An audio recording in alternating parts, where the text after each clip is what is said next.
ठीक है, कुछ तो हमारे नोट्स मैं आपको दूंगा ना, supporting very very helpful notes होंगे आपके लिए। ठीक है, और कुछ जो चीज़ें मैं आपको बता रहा हूँ तो वो भी आप जो है नोटिंग करते रहें। उससे ये होगा बेनिफिट कि अल्टीमेटली साथ साथ आपके नोट्स भी बनेंगे। आपकी जो भी क्वेरी क्वेश्चन हो, तो लेट्स सपोज कोई लेक्चर के दौरान आपकी कोई क्वेरी आती है, आप कहते हैं कि माजिद भाई ये मैं आपसे पूछना चाह रहा था, ठीक है, तो आप उस टाइम पढ़ा रहे थे तो मैंने नोट कर लिया, लिहाजा आप मुझे अब आप बता दें तो मैं बता दिया करूंगा इंशाल्लाह। क्योंकि देखें सारे ही प्रोफेशनल लोग हैं, और जो लोग हैं माशाल्लाह उनके एक्सपीरियंस है, तो डेफिनेटली उनके अच्छे क्वेश्चन भी होंगे। ठीक है, तो उस तरह आप जब आप मतलब बीच में क्वेश्चन कर रहे होंगे या कुछ इस तरह से, तो वो थोड़ा टाइम लग जाएगा। तो इसलिए हम कोशिश ये होगी कि हम जो एक्सटेंडेड क्लास का टाइम है ना हमारा 1.5 घंटे का, उसमें घंटा सवा घंटा हम अपना पढ़ रहे हो जो स्टैंडर्ड पढ़ना है सबके लिए जो है।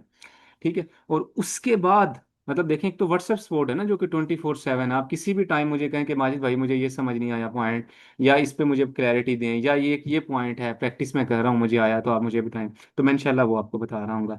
या ड्यूरिंग दी क्लास मैंने आपको कहा है कि जैसे ही हमारा लेक्चर शुरू शुरू हुआ करेगा तो पहले 5-7 मिनट हम पिछली क्लास के क्वेश्चन कर लिया करेंगे जो आपके होंगे। ठीक है, और उसके बाद क्लास के एंड में जो क्लास का ड्यूरेशन वाला बीच वाला जो टाइम पीरियड होगा ना, उसमें हम एक्चुअली जो हमने पढ़ना है एक्चुअली वो हम पढ़ रहे होंगे। उसका बेनिफिट ये होता है कि आप मिनिमम टाइम में मैक्सिमम चीज़ें भी कवर कर लेते हैं, आपके क्वेश्चन भी आंसर हो जाते हैं। क्योंकि मैं मल्टीपल सेशन करवाता हूँ इस पे ऑनलाइन, तो मुझे इसका एक आइडिया है कि ये एक अच्छी स्ट्रेटजी है, और ये मिनिमम टाइम में मैक्सिमम रिजल्ट जो है ना ये आपको देती है।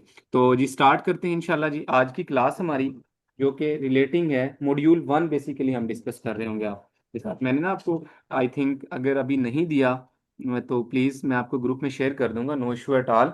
ओरिएंटेशन क्लास हमने सबसे पहले ली, 20 मिनट की मैंने एक वीडियो बनाई थी जिसमें मैंने आपको बताया कि ये कोर्स बेसिकली फाइनेंशियल स्टेटमेंट्स की प्रिपरेशन से रिलेटेड है। ठीक है, और फाइनेंशियल स्टेटमेंट मींस वो प्राइवेट कंपनी की भी हो सकती हैं, वो बेशक सिंगल मेंबर कंपनी की हों, वो किसी लिस्टेड कंपनी की हों।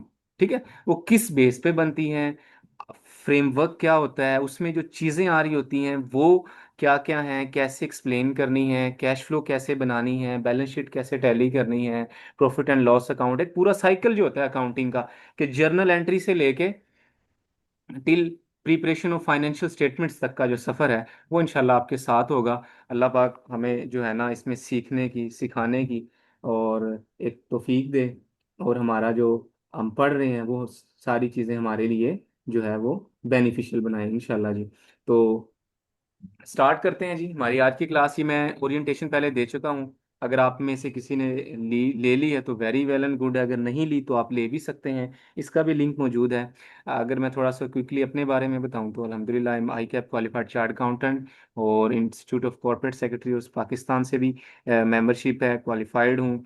ठीक है, स्ट्रॉन्ग कमांड है एक फाइनेंशियल रिपोर्टिंग पे, एक 7 से 8 साल हो गए हैं इस फील्ड में, और बड़े एक मतलब लिस्टेड कंपनीज के साथ भी टाइम गुजरा, प्राइवेट के साथ भी, टैक्स के मामलात भी, प्रैक्टिस भी कर रहे हैं।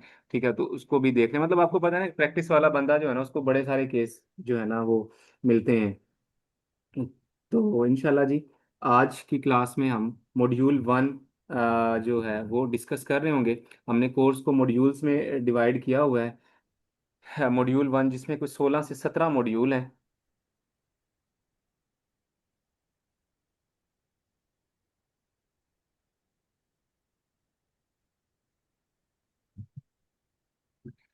जो कि हमारा सबसे पहला, अगर मैं बात करूं, इंट्रोडक्शन टू फाइनेंशियल स्टेटमेंट, कि फाइनेंशियल स्टेटमेंट्स हैं क्या, इसके कंपोनेंट्स क्या हैं, एलिमेंट क्या हैं, और किस रिपोर्टिंग फ्रेमवर्क के तहत बनती हैं। ठीक है, अब देखें ना अकाउंटिंग की स्टैंडर्ड्स हैं, ठीक है, जो कि international accounting standard board issue करता है। ठीक है, अब वो जो स्टैंडर्ड हैं, अब पाकिस्तान मतलब वो उसका हेडक्वार्टर यूके में है, पाकिस्तान यहाँ पे है, तो क्या हमारे ऊपर वो एप्लीकेबल हैं, किस इंस्टीट्यूट ने उनको अडॉप्ट किया, फिर हमारे कुछ अपने लोकल लॉज भी हैं, तो वो आपको जो गाइडेंस दे उनकी हमारे इधर क्या अहमियत होती है, क्या आपने अप्लाई करना है, ये सारी चीज़ें देखना होती हैं। रिजवान भाई आपने हैंड रेस किया हुआ है, तो आपका कोई क्वेश्चन है तो प्लीज़ चैट में आप लिख दें।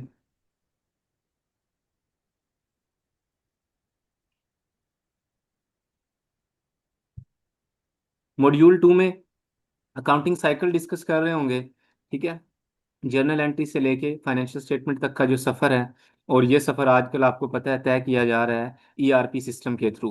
ठीक है, तो हम उसकी भी इसमें जो है ना डिस्कस करेंगे। IS 1 presentation of financial statements है, IS 16 property plant equipment, IS 2 inventories, I 7 statement of cash flow, IS 8 accounting policies. ठीक है, ये सारी चीज़ें इंशाल्लाह we will be discussing in detail. उसके अलावा हमारा एक मॉड्यूल होगा कि आपने एक्सेल बेस्ड फाइनेंशियल स्टेटमेंट बनानी है, लिंकिंग करनी है, कैश फ्लो बनानी है, उसके वर्किंग बनाते हैं आप। ठीक है, तो वो किस तरह से बनानी है, कैसे टैली करना है, ये सारी चीज़ें इंशाल्लाह देख रहे होंगे। ईयर एंड पे क्या क्या एडजस्टमेंट होती हैं, ठीक है, जैसे इन्वेंट्री की एडजस्टमेंट है, अक्रूवल है, मल्टीपल एडजस्टमेंट होती हैं करनी है। अब जैसे ईयर एंड आने वाला है, आपको पता है 30 जून 2026 फाइनेंशियल ईयर क्लोज हो जाएगा, अगला साल स्टार्ट हो जाएगा। तो एक नई एक्टिविटी होती है कि ऑडिटर्स ने क्लोजिंग स्टॉक वेरीफाई करना होता है, कैश काउंट करना होता है, ठीक है, इन्वेस्टमेंट वगैरह है वो आपकी उसने वेरीफाई करनी है। हमारे लिए तो अकाउंटेंट्स और प्रोफेशनल के लिए तो न्यू ईयर जो है ना वो 1 जुलाई को ही शुरू होता है। बैंकों की छुट्टी होती है, लेकिन हमारे लिए वो साल का पहला दिन होता है अगर हम फाइनेंशियल ईयर के पॉइंट ऑफ व्यू से बात करें।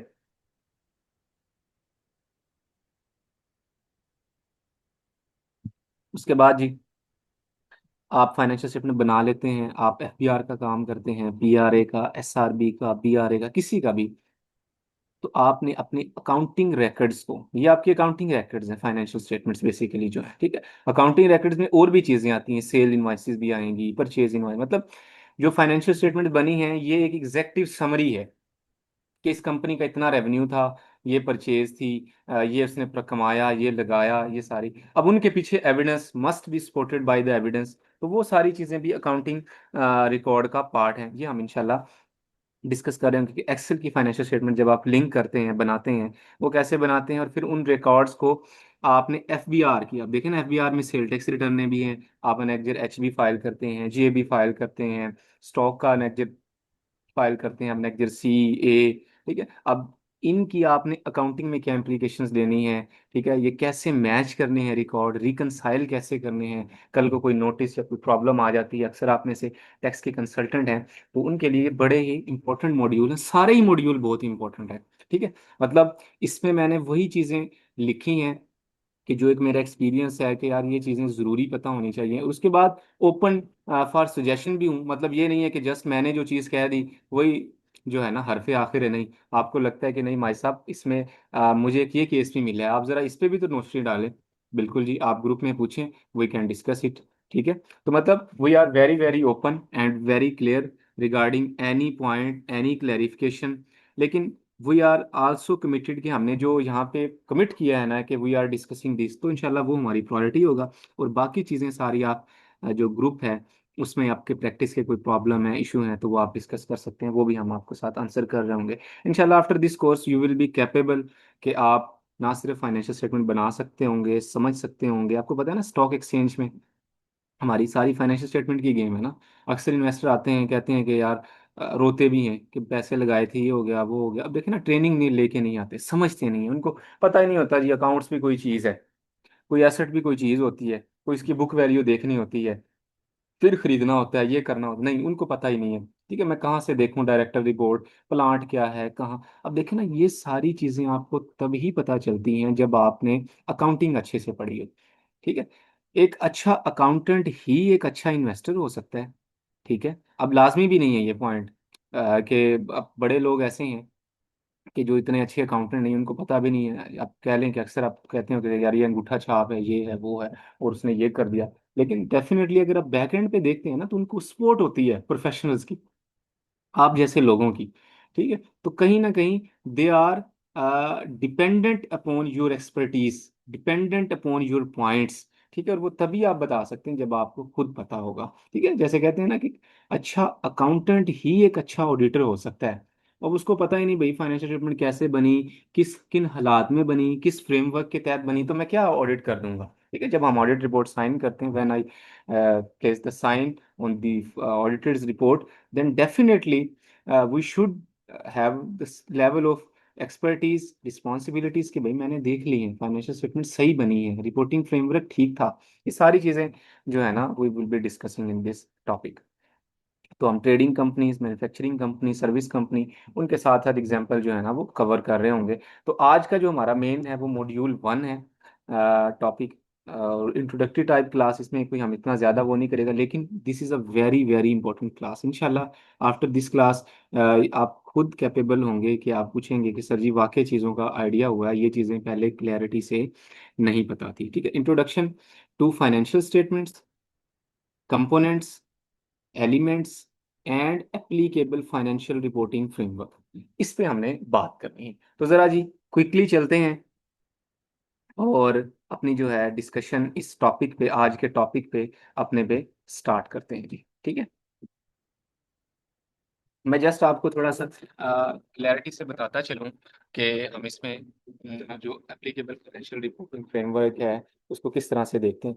देखिए, जब भी आपने फाइनेंशियल स्टेटमेंट बनानी है ना किसी की, या बनी हुई देखनी है, तो आपने ये ज़रूर देखना है कि उसकी स्टेटमेंट ऑफ कंप्लायंस क्या है। ठीक है,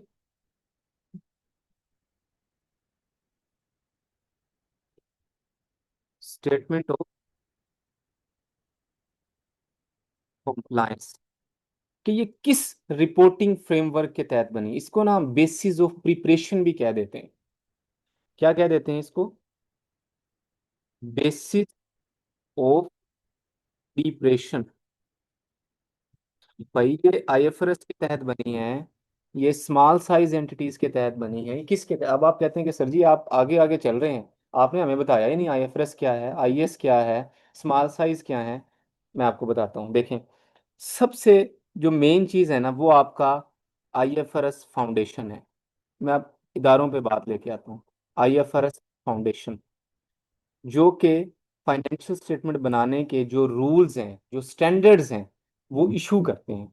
ठीक है, आईएफआरएस फाउंडेशन। अब इसके मेन जो है वो दो डिपार्टमेंट हैं। जस्ट हम जिससे कंसर्न है, हमारा वास्ता है, वो है IFRS, international financial reporting standard. ठीक है, और कौन डिपार्टमेंट इशू करता है इसको? हम कहते हैं इंटरनेशनल अकाउंटिंग स्टैंडर्ड बोर्ड, आईएएसबी। ये इदारा है, इसका काम है अकाउंटिंग स्टैंडर्ड बनाना, उनको डेवलप करना, कंट्रीज को देना, उनकी अडोप्शन करवाना। ठीक है, और ये एनपीओ है, सारे नॉन प्रॉफिट ऑर्गेनाइजेशन है, मतलब कोई ये बिजनेस एंटिटी नहीं है। इनका काम है ट्रांसपेरेंसी लेके आना, फेयरनेस लेके आना, अकाउंटेबिलिटी लेके आना। आप देखें ना, एक सबसे जरूरी चीज यही होती है, अकाउंटेबिलिटी। कि हमारे यहाँ लोग रिस्पॉन्सिबिलिटी तो लेते हैं but they are not willing to be accountable. ठीक है, मतलब मेरी बड़ी ख्वाहिश है, मुझे आप जो है डायरेक्टर बना दें के इलेक्ट्रिक का, लेकिन जब भी आप मेरे से आके पूछें ना, कहें कि माजिद जरा मुझे हिसाब किताब देना, अपनी फाइनेंशियल स्टेटमेंट का बताना, वो मुझे बड़ा उस पर गुस्सा आता है कि क्यों मेरे से पूछ रहे हैं। फिर वो मुझे ये भी कह देते हैं कि जनाब इसको ऑडिट करवा के दें, उस पर मैं बड़ा वो होती है। लेकिन जस्ट मैं कंसल्टेंसी की बात कर रहा हूँ हमारे पॉइंट से। हमारी तो एक रोजी रोटी लगी होती है ना, हम तो मतलब एक बना रहे हैं, पब्लिक इंटरेस्ट में काम कर रहे हैं। ठीक है, डेफिनेटली जो आईएफआरएस स्टैंडर्ड है, ये एनपीओ एक ऑर्गेनाइजेशन है, उसके डिपार्टमेंट हैं, कुछ ऑडिटिंग स्टैंडर्ड बनाते हैं, कुछ अकाउंटिंग स्टैंडर्ड। ठीक है, तो हम जो पढ़ रहे हैं वो अकाउंटिंग स्टैंडर्ड से रिलेटेड है। आईएएसबी, इंटरनेशनल अकाउंटिंग स्टैंडर्ड बोर्ड, ये इशू करता है आईएफआरएस और आईएएस। ये आईएएस है ना, इंटरनेशनल अकाउंटिंग स्टैंडर्ड, ये पुराना नाम है। अब इसके ना नए नाम, आप मतलब अब जो भी स्टैंडर्ड इशू होते हैं ना, वो आईएफआरएस के नाम से इशू होते हैं। आप कहते हैं कि सर जी थोड़ा सा मुझे बैकग्राउंड बताते हैं, स्टैंडर्ड बनते कैसे हैं? ठीक है, मतलब हम फाइनेंशियल स्टेटमेंट्स वगैरह देख रहे होते हैं। देखें आप, मे भी आपको ये थोड़ी चीज़ें ना बोरिंग लगे, या आप कहें कि सर आप टॉपिक से हट रहे हैं। देखें हम बिल्कुल भी ना तो टॉपिक से हट रहे हैं, ये बहुत ज़रूरी चीज़ें हैं। देखें, आपकी फाउंडेशन जितनी आपको पता होगा ना कि बैकग्राउंड का ये चीज़ ऐसे है तो क्यों है। आज के दौर में अगर आप मेरे से पूछें तो आज के दौर में जो है वो सवाल ज़्यादा इंपॉर्टेंट है जवाब से भी। जवाब तो आपको चैट जीपीटी भी दे देगा, जवाब तो आपको गूगल भी दे देगा, क्लाउड भी दे देगा, और ऐसा दे देगा कि कोई इंसान उसको जो है इतना शायद दे भी ना सके, क्योंकि वो मल्टीपल इंसानों की जहनीत से बना हुआ है। ठीक है, कलेक्शन ऑफ माइंड्स ने उसको बनाया है। तो डेफिनेटली डेफिनेटली वो आपको एक आंसर बेहतर देगा, लेकिन आपको उसको प्रॉम्प्ट देना पड़ता है। Prompt engineering is a world, ये भी एक दुनिया है। तो आज के दौर में सवाल बड़ा इंपॉर्टेंट है। जहनों को जो जिंदा रखते हैं वो जवाब से ज्यादा सवाल जिंदा रखते हैं। जो कौमें भी आगे बढ़ी हैं हुआ है, they definitely have a questioning mind. ये काम ऐसे हुआ है तो क्यों हुआ है, ये ठीक हुआ है तो इसके पीछे ये रीजन थी, ये गलत हुआ है तो ये रीजन थी। ठीक है, जैसे कहते हैं ना कि मुझसे इधर उधर की ना बात कर, मुझे ये बता काफिला क्यों लुटा, मुझे राहजनों से गिला नहीं, तेरी राहबरी का सवाल है। तो अकाउंटेबिलिटी बहुत जरूरी है। ये जो फाइनेंशियल स्टेटमेंट सारी बन रही है, ये यही है कि भाई पिछले साल में जो हुआ जरा मुझे बताएं ना, कि क्या कमाया, क्या लगाया, कहाँ कहाँ प्लांट है, कहाँ मशीनरी है। मैं जस्ट आपको एग्जांपल देता हूँ, गनी डेयरीज की, जीडीएल। अभी इसका आईपीओ हुआ है कोई 1 डेढ़ माह पहले, और इसका शेयर लिस्ट हुआ है कोई तकरीबन ₹33 पे। ठीक है, आपको पता है आईपीओ होता है इनिशियल पब्लिक ऑफरिंग। अब ये भी ना चीजें समझने की जरूरत है। ठीक है, ये हमारी मार्केट है, हमें समझना है इसको। हमारा काम सिर्फ जस्ट डेबिट क्रेडिट भी नहीं है। We are the future finance leader या करंट फाइनेंस लीडर हैं, तो हमें ये चीजें पता होना जरूरी है। क्लाइंट का तो हम काम कर ही देंगे, पैसे आ ही जाएंगे इंशाल्लाह। ठीक है, लेकिन भाई अपनी एक अंडरस्टैंडिंग के लिए, अपनी अगर आप इन्वेस्टमेंट करना चाहें या मॉडल समझना चाहें या क्यों ये हो रहा है सारा, तो आपको डेफिनेटली इसका बैकग्राउंड पता होना चाहिए। ठीक है, तो ₹33 का शेयर लिस्ट होता है, आईपीओ में चलेगा। अभी आईपीओ आपको पता है कि जब भी कोई प्राइवेट कंपनी देखो ना, पब्लिक से पैसे नहीं ले सकती, या तो वो बैंक से उधार ले ले, या अपने ही लोगों को कन्विंस कर ले कि मुझे पैसे चाहिए बिजनेस के लिए, तो वो लगा लें। वो जर्नल पब्लिक से पैसे नहीं ले सकती। अगर उसने लेने हैं तो एससीसीपी से, ऑडिट ओवरसाइट बोर्ड से, स्टॉक एक्सचेंज से पूरी पूरी जिसे कहते हैं कि अप्रूवल्स लेकर आए, लिस्ट हो, आईपीओ में जाए, और पब्लिक को पैसे दे। पब्लिक मतलब उनको पैसे दे, पब्लिक को वो शेयर्स दें, फिर वो पैसे ले सकते हैं उससे। अब आप कहेंगे सर ये क्या क्यों होता है। डेफिनेटली देखें, जब प्राइवेट कंपनी है उसको थोड़े लोग जानते हैं, एक तो आपकी ग्लोबली रिकग्निशन हो जाती है, फिर आपकी उस कंपनी की ना एक बोली लग जाती है। अब देखो ना, एक बात है, आपके पास एक कंपनी है, जस्ट मैं एक बात कर रहा हूँ कंसल्टेंसी की है, कि कंपनी है वो प्राइवेट लिमिटेड कंपनी है जी, उसका 10 मिलियन का let's suppose paid up capital है उसकी, जो है ना 20 करोड़ की उसकी बैलेंस शीट हो गई है, ये हो गया वो हो गया, सेल है उसकी, अच्छी चीजें हैं। अब आप कहेंगे सर जी अगर मैं इसको बेचना चाहूँ तो कितने की बिकेगी, भैया आपको ड्यू डिलीजेंस करवानी पड़ेगी, आपको उसकी बिजनेस वैल्यूएशन करवानी पड़ेगी। ठीक है, और आप जो है ना किसी भी बंदे को कॉल करते हैं, आपको कहते हैं कि यार आप इस कंपनी को जानते हैं, वो कहता है नहीं भाई मैं तो जानता ही नहीं। आप कहते हैं कि यार मैंने एक तो इसकी ना हमेशा, मुझे पता हो कि इसकी वर्थ इतनी है, और दूसरा इसको लोग जाने, रिकग्निशन हो, मेरा नाम जाए कि मैं सीईओ हूँ, ये डायरेक्टर हैं, ये कंपनी सेक्रेटरी है। ठीक है, तो वो क्या होगा जब आप पाकिस्तान स्टॉक एक्सचेंज पे लिस्ट करवा देते हैं। ठीक है, तो आईपीओ में जब कंपनी जाती है, लिस्ट होती है, तो वो पब्लिक से पैसे रेज करती है, उस पैसों को अपने उसमें लगाती है। ठीक है, तो फिर डेफिनेटली उनको अपनी फाइनेंशियल स्टेटमेंट पब्लिक करना पड़ती है, अपनी तमाम इंफॉर्मेशन पब्लिक करना पड़ती है, अनाउंसमेंट करनी पड़ती है। ठीक है, तो ये फाइनेंशियल स्टेटमेंट जो होती हैं, अगर हम यूजर्स की बात करें इसके, तो सबसे बड़े यूजर इसके इन्वेस्टर्स होते हैं। ठीक है, एक जिस कंपनी की बन रही होती है वो तो यूजर हैं ही। ठीक है, लेकिन अगर वो कंपनी पब्लिक कंपनी है, लोगों ने पैसे लगाए हुए हैं, तो डेफिनेटली जो इन्वेस्टर्स हैं वो उसके सबसे बड़े स्टेक होल्डर हैं। देखें, पैसा लोगों का है, जिसे कहते हैं ना कि माल मुफ्त दिल बेरहम। हो सकता है कि लोग आए पैसे दें, आपको आपको रिवाइव करें, और आप जो है ना उसको पाकिस्तान स्टील मिल ही बना दें, आप उसको पीआईए ही बना दें। ठीक है, फिर आप उसको गिराएं और इस हद तक गिरा दें कि ठीक है ये जब 2 कौड़ी की हो जाएगी उसको उठा लेंगे हम खुद ही। ठीक है, जैसे कहते हैं नहीं कि जब मेरे हालात खराब हुए तो सबसे पहले जो मुझे मेरे एसेट्स को, मेरे सासा जात को जो खरीदने वाले थे वो मेरे अपने ही लोग थे। खैर ये सारी एक बातें भी हैं और तलख हकीकत भी हैं। खैर हम बात करे थे फाइनेंशियल स्टेटमेंट्स की, तो फाइनेंशियल स्टेटमेंट्स के यूजर्स होते हैं। ठीक है, अब जैसे वो कंपनी लिस्ट हुई, तो उसके ऊपर रिक्वायरमेंट है कि वो अपनी फाइनेंशियल स्टेटमेंट बनाएगी, पब्लिक को देगी। प्राइवेट आपको पता है नहीं देती, बस एससीसीपी को जमा करवा देते हैं, या जी एफपीआर को जमा करवाते हैं, या जहाँ के टेंडर शेंडर में जाना हो वो दे देते हैं। लेकिन जो पब्लिक लिस्टेड कंपनीज हैं वो अपनी इंफॉर्मेशन को पब्लिक करती हैं। ठीक है, तो अब इस कंपनी ने 33 रेज किया एक शेयर से, अभी इसका शेयर ₹24 का है। तो इसका कौन जिम्मेदार है, कम ज्यादा देखें अब। डेफिनेटली आप कंपनी को नहीं कह सकते पता नहीं वैल्यूएशन हुई थी वो ठीक नहीं थी, या कोई इशू था। ठीक है, या ये भी हो सकता है कि अभी इन्होंने ना गाय भैंसे वगैरह ऑस्ट्रेलिया से मंगवाई हैं, तो उनको टाइम लगेगा डेफिनेटली, और ये इसका शेयर बढ़ जाएगा। ठीक है, तो आपको पता है मार्केट इस तरह ही चलती है, थोड़ा टाइम लगता है।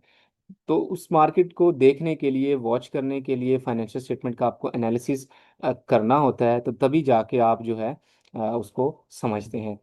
तो आईएफआरएस फाउंडेशन सबसे इदारा मेन उसके अंडर काम करता है इंटरनेशनल अकाउंटिंग स्टैंडर्ड बोर्ड, जो कि इशू करता है आईएफआरएस, जिसकी तहत हम फाइनेंशियल स्टेटमेंट्स बनाते हैं। ठीक है। अब आईएफआरएस की आगे टाइप है, एक फुल आईएफआरएस है।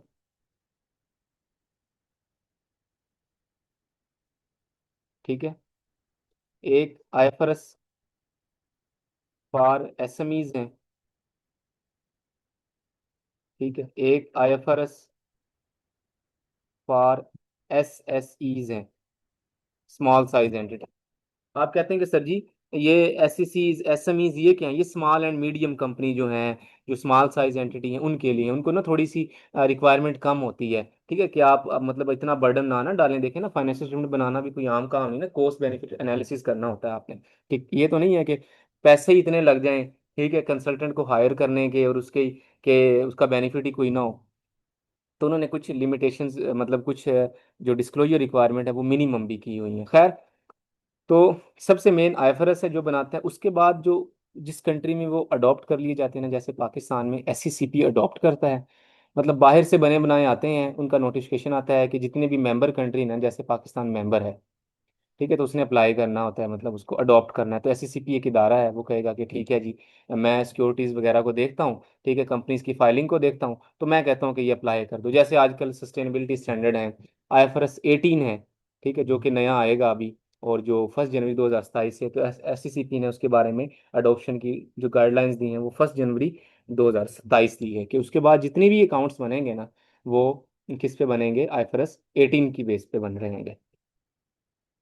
उसके बाद ये जो एसएमईज बना दिए, एसएससीज बना दिए, ये उस कंपनी के लोकल जो अथॉरिटीज़ हैं वो बनाती हैं कि यार हमारे छोटे बिजनेस भी हैं, मीडियम साइज भी हैं, तो लिहाजा उन पे इतना बर्डन ना डालें इंफॉर्मेशन का उसका, क्योंकि उनके ऊपर कौन सा कोई पब्लिक का इंटरेस्ट इन्वॉल्व है या कोई इस तरह की चीज़ें हैं, तो उनको आप जो है ना रिक्वायरमेंट कम से कम दें। तो इस तरह से आप उनको कम रिक्वायरमेंट दे के भी उनसे इंफॉर्मेशन ले सकते हैं। तो अब यहाँ पे आई थिंक आपको समझ आ गई होगी आईएफआरएस क्या है, आईएस क्या है। जस्ट अगर आप इसको थोड़ा सा ना देखना चाहें हमारे नोट्स के साथ, तो वो मैं आपको दिखा देता हूँ।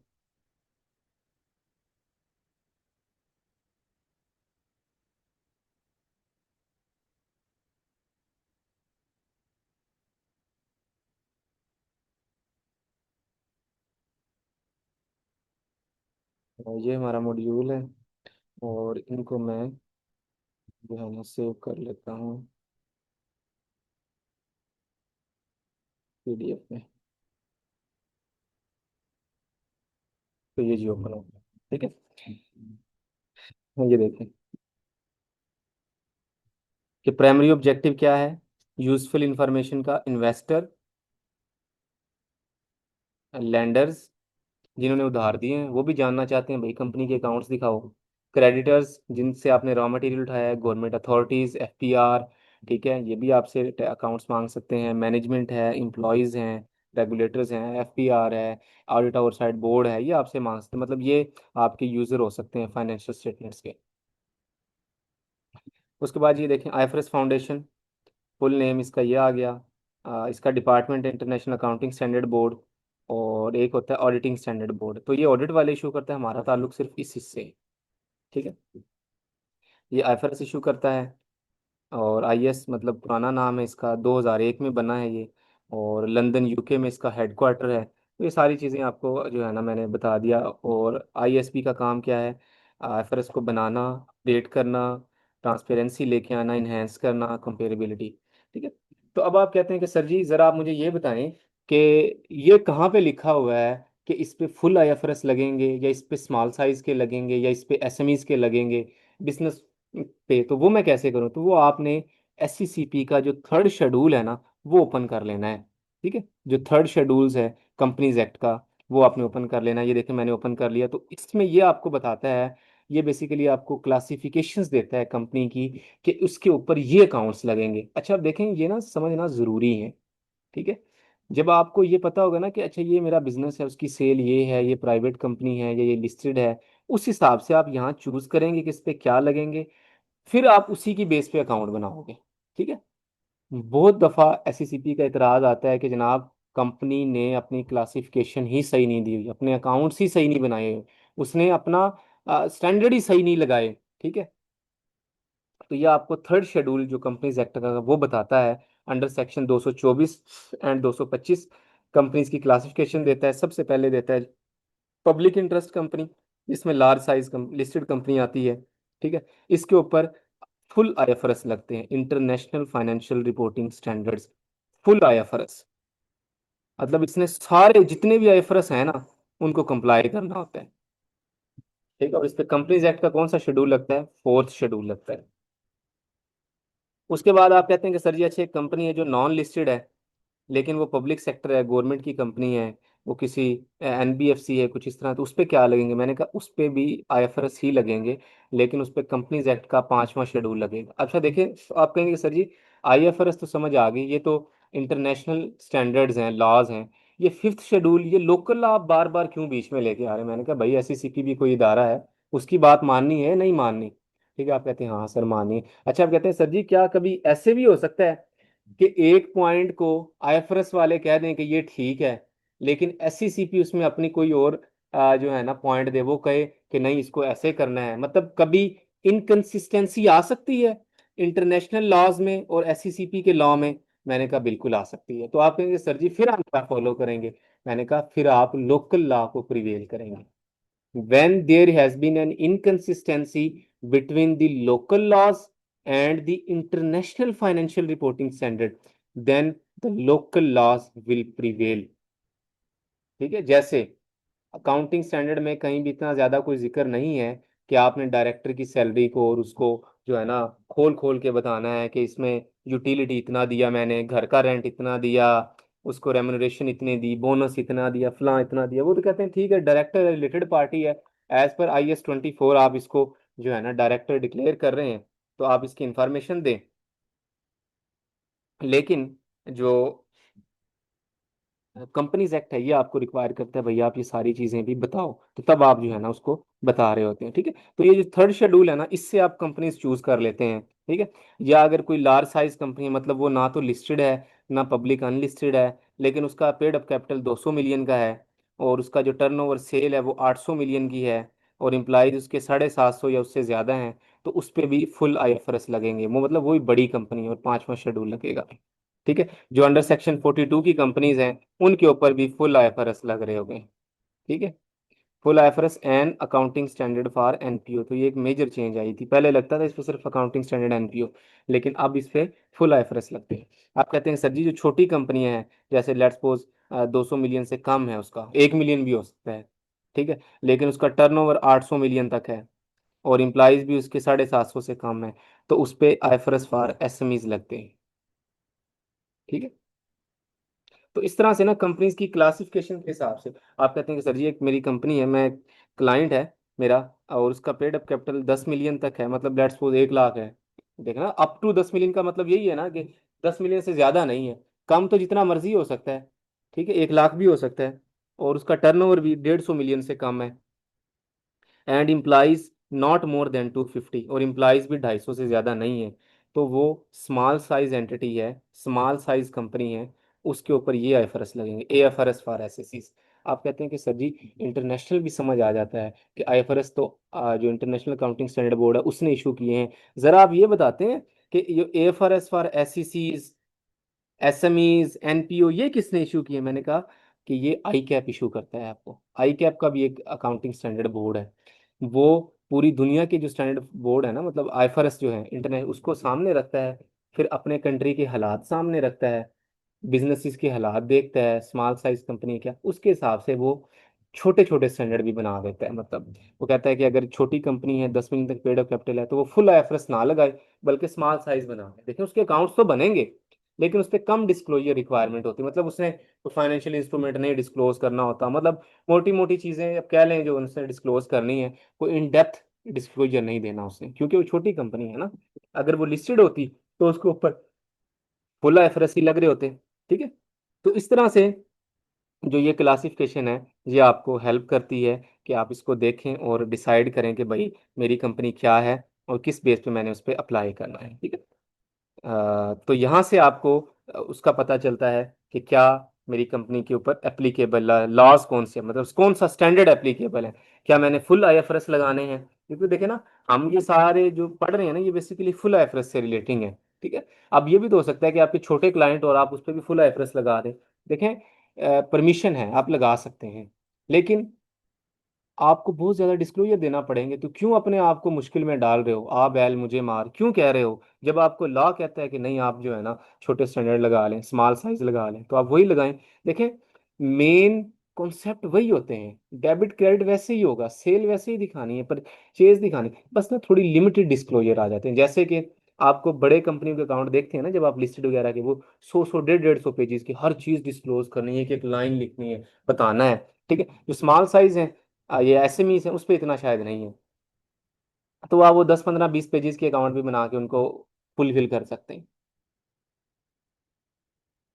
तो खैर, ये इस तरह से हम जो है ना डिस्कस कर रहे होंगे, मॉड्यूल मॉड्यूल 1 मॉड्यूल 2 जो है इसमें ये चीज़ें आ रही होंगी।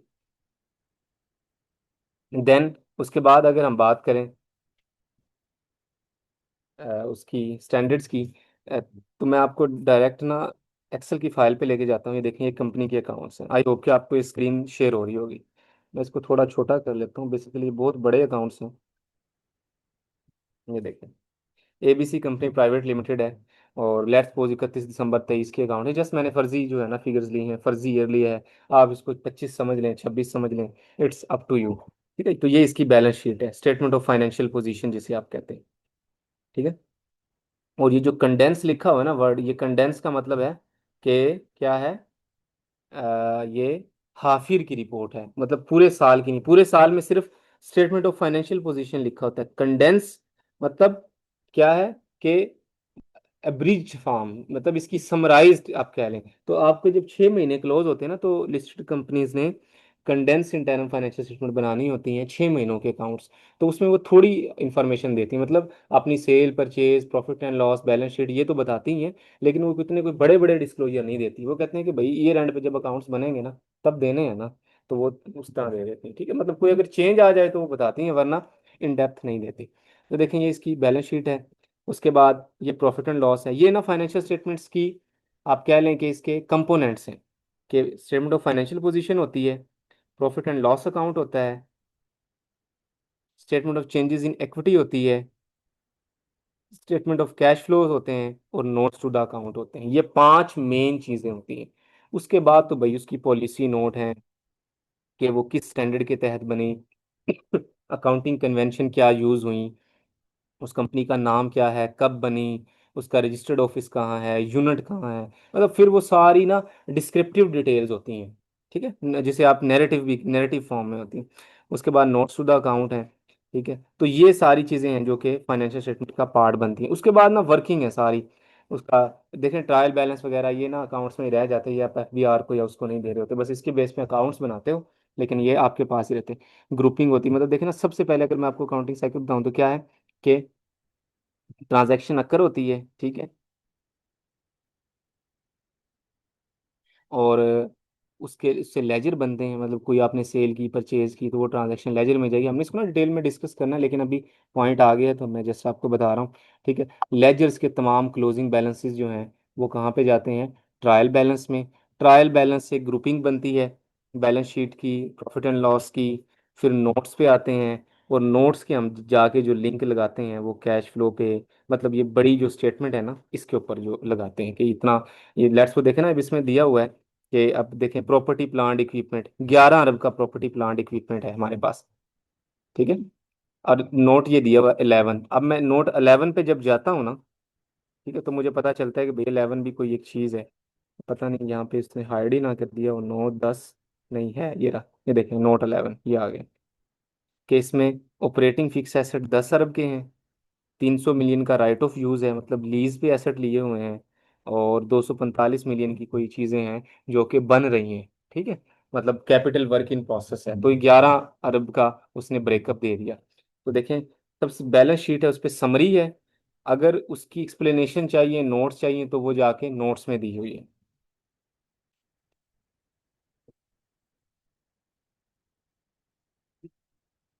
अच्छा, जस्ट गिव मी 1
ओके जी, सॉरी, मुझे ज़रा दोस्त था उसके साथ बात कर रहा था, अचानक आ गया था। खैर, हम बात कर रहे थे, ठीक है, फाइनेंशियल स्टेटमेंट्स की। तो आपने एक्सेल की, तो ये इस तरह से आपके ये कंपोनेंट्स होते हैं मेन, मतलब कि इसमें बैलेंस शीट होगी, प्रॉफिट एंड लॉस अकाउंट होगा, ठीक है। हमने इसको डिटेल में देखना है कैसे बनी, कैसे आया पूरा साइकिल। मैं जस्ट आपको अभी एक फाइनेंशियल स्टेटमेंट का इंट्रोडक्शन दे रहा हूँ, उसके एलिमेंट्स के बारे में बताऊंगा, रिपोर्टिंग फ्रेमवर्क क्या है उस पर हम बात करें, आईएफआरएस क्या है, ठीक है। मतलब एक बेस अच्छी होगी ना, फिर मेरे लिए भी चलना बहुत आसान हो जाएगा, ठीक है। मतलब मैं बड़ी चीज़ों को ना आसानी से बता रहा हूँ आपको, समझा यार ये सर ने बात फलां बताई थी, अच्छा ये उस वो वाली बात है, ठीक है, ये तो पढ़ी हुई है हमने।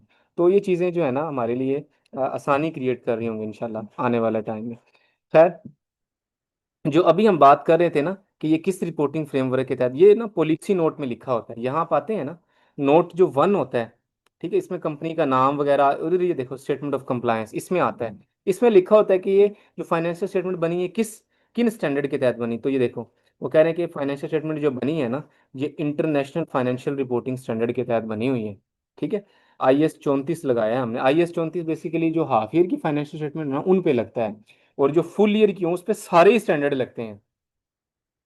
वो कहते हैं कि हमने ये इंटरनेशनल फाइनेंशियल रिपोर्टिंग स्टैंडर्ड लगाए हैं, और प्रोविजन एंड डायरेक्टिव जो कि SECP ने इशू किए हैं कंपनीज एक्ट के तहत वो लगाए हैं, ठीक है।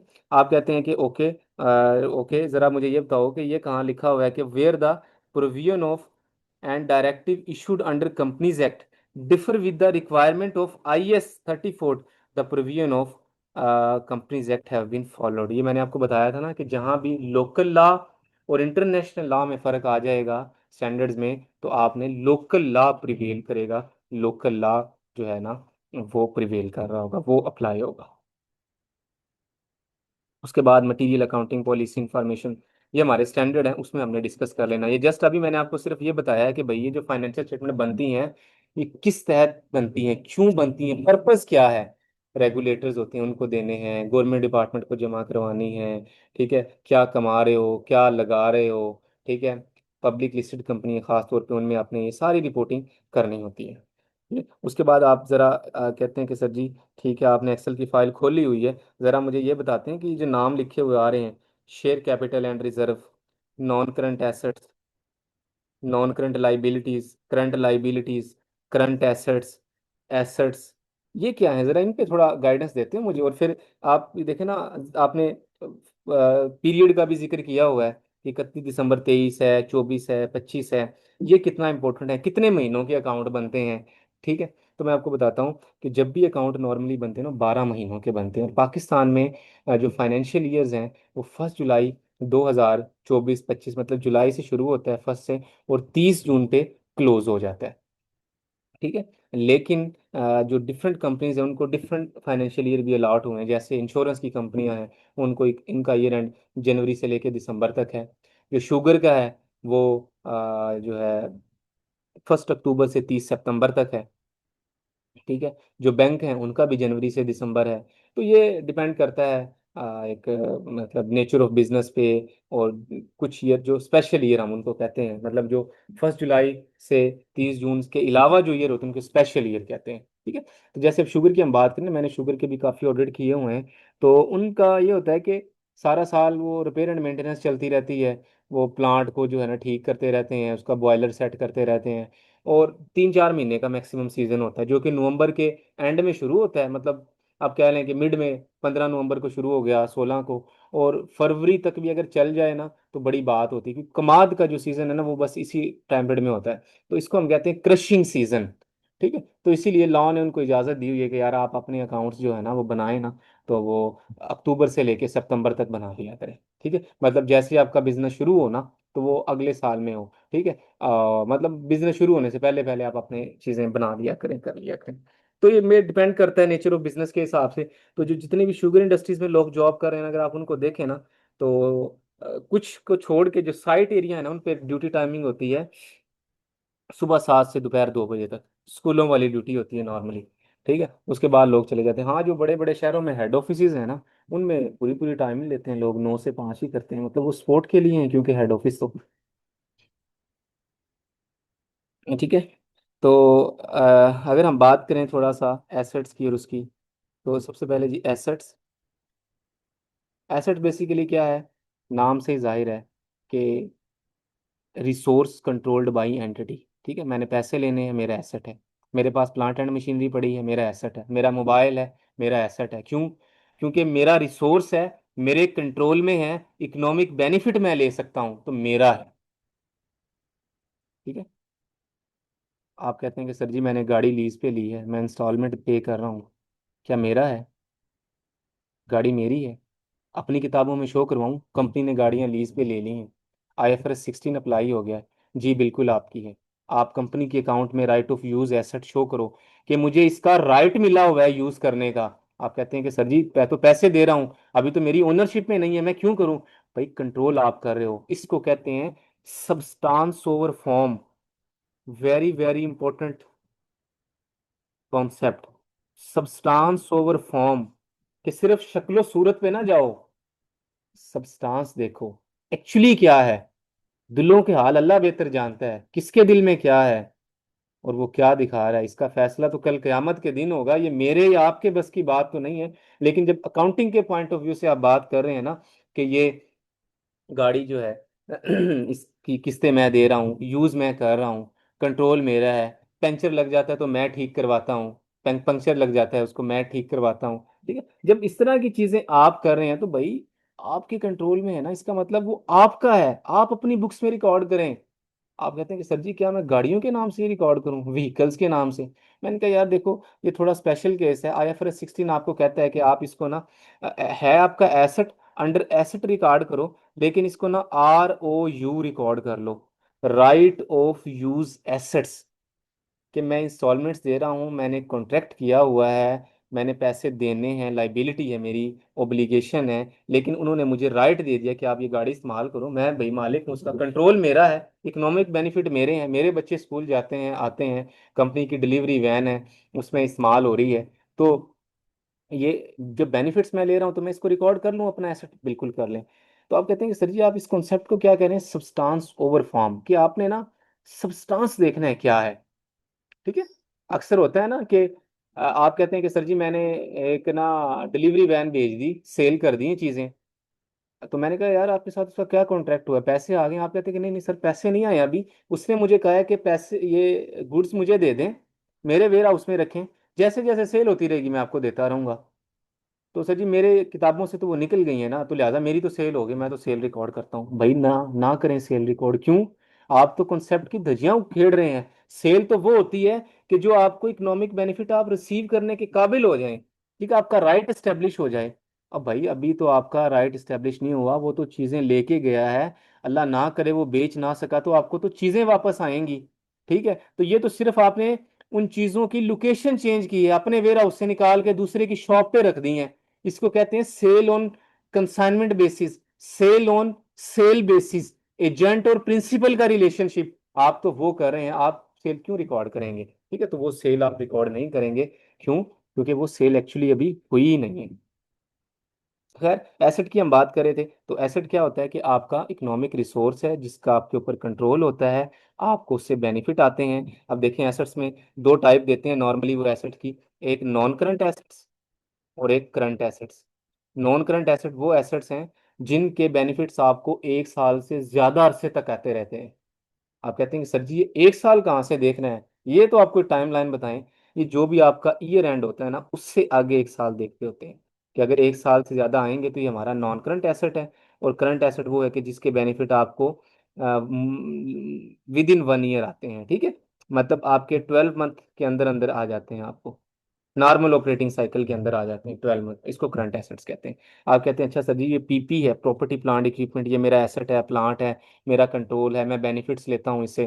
ठीक है, तो इसीलिए आपने नॉन करंट एसेट में लिखा है, जी बिल्कुल, क्योंकि इससे 1 साल से ज़्यादा तक बेनिफिट आते हैं, इतनी जल्दी ख़राब नहीं होते, वीर एंड टीयर नहीं होते। तो आप कहते हैं कि सर जी तो इनकी तो डेप्रीसिएशन आती होगी, बिल्कुल इनकी डेप्रीसिएशन चार्ज होती है, जो कि हर साल आप अपने अकाउंट्स में लेते हैं, जिसे आप नॉर्मल वीर एंड टीयर कहते हैं।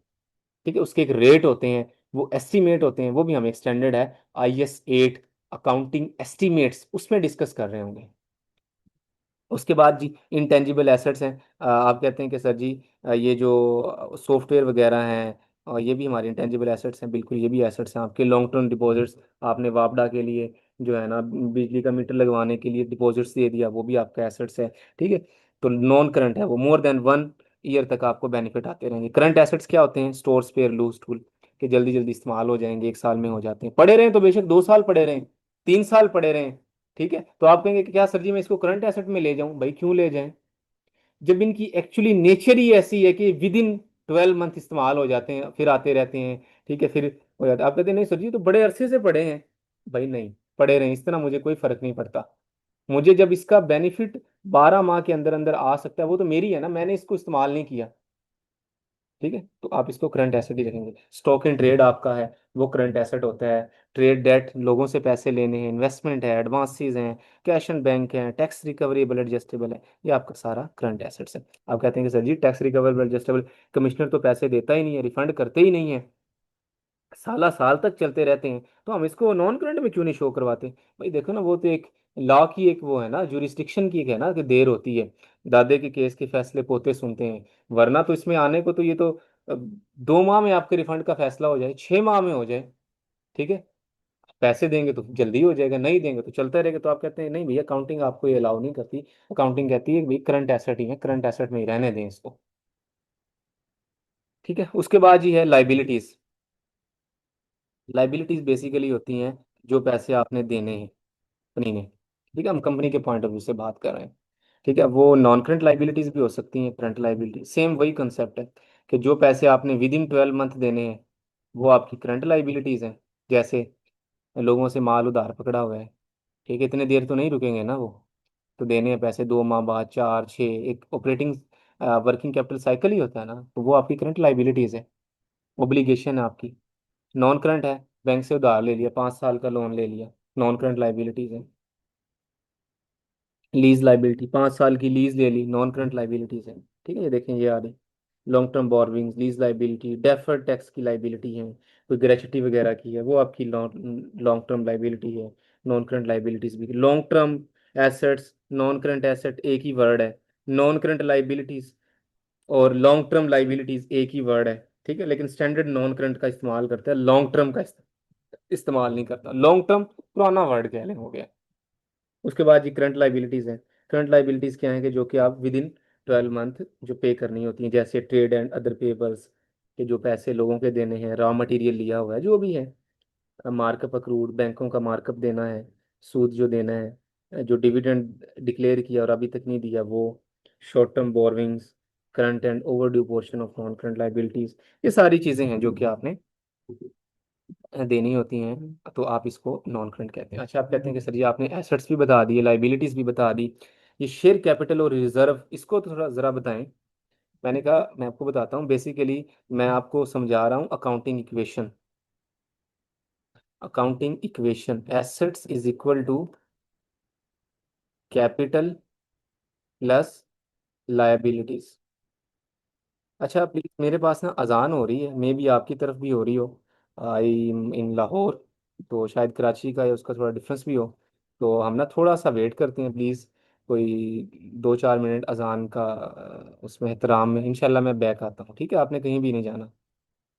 और अगर आपके पास हो जाए तो मुझे बता देना, हम थोड़ा डिले कर लेंगे। तो just give me 2 minutes please.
जी अस्सलाम वालेकुम।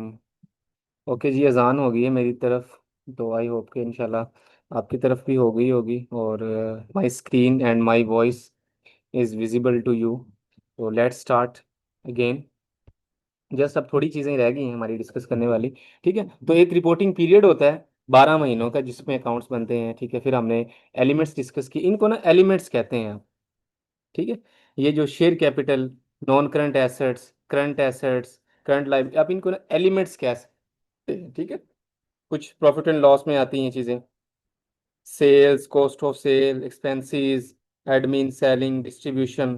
ठीक है, तो ये आती है, इसको अभी सारे को क्या कहते हैं, ये कंपोनेंट्स हैं। ठीक है, मतलब assets, liabilities, income, expenses, share capital and reserve, these are all the component elements of the financial statements, इसको आप एलिमेंट कहते हैं।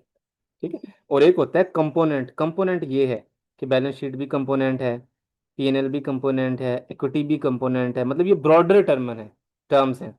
इनके अंदर जो चीजें हैं ना, assets, liabilities, incomes, expenses, share capital and reserve, these are called elements.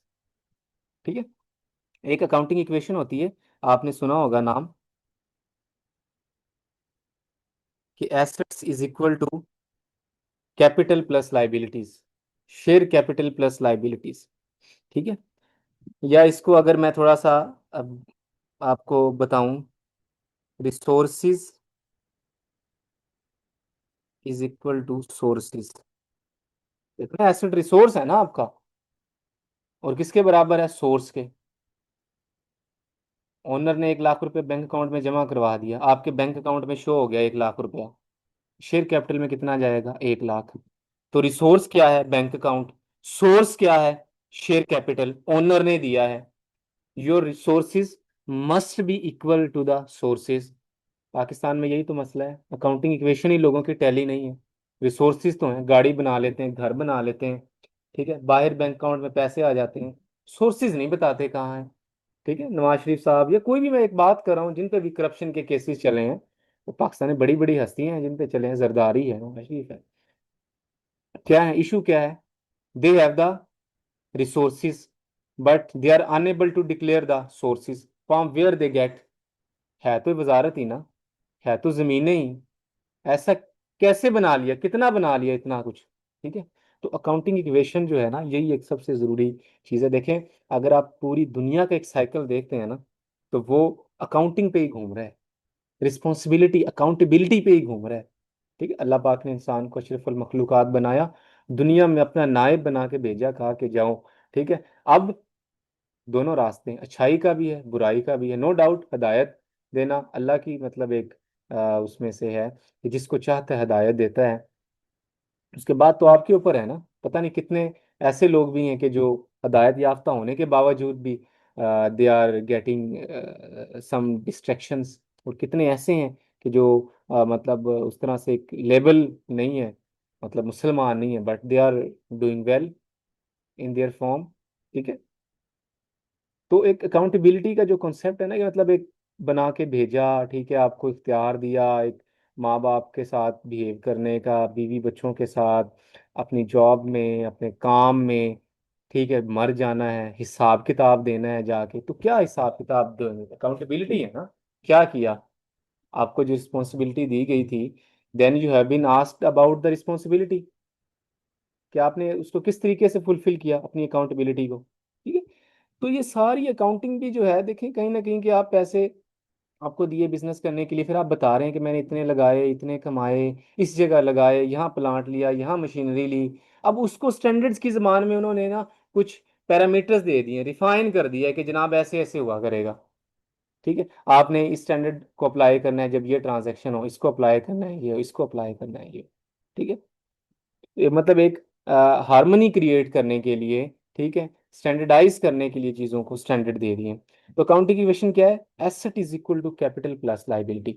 आपकी एसेट साइड, ये देखें, ये मेरी एसेट साइड है, ये सारी, ये राइट हैंड साइड पे 27, 258, 480, 743, 27 अरब की एसेट्स हैं।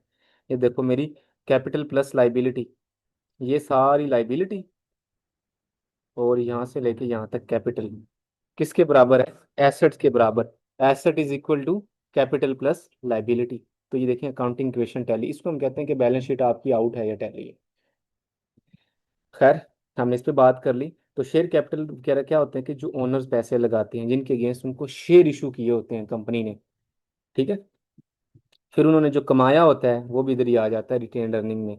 फिर कुछ लोन वगैरह लिए हों डायरेक्टर से, ठीक है, तो वो भी आप जो है ना, मतलब अगर वो लोन ऐसे हैं कि वापस नहीं करने, डिस्क्रिशनरी पावर है, जब चाहेंगे वापस कर देंगे, मार्कअप वगैरह भी नहीं है उन पे, तो फिर आप उनको जो है ना अपनी इक्विटी में ही दिखा सकते हैं। देखें ना, ये भी यहाँ भी कॉन्सेप्ट क्या है, सब्सटेंस ओवर फॉर्म का।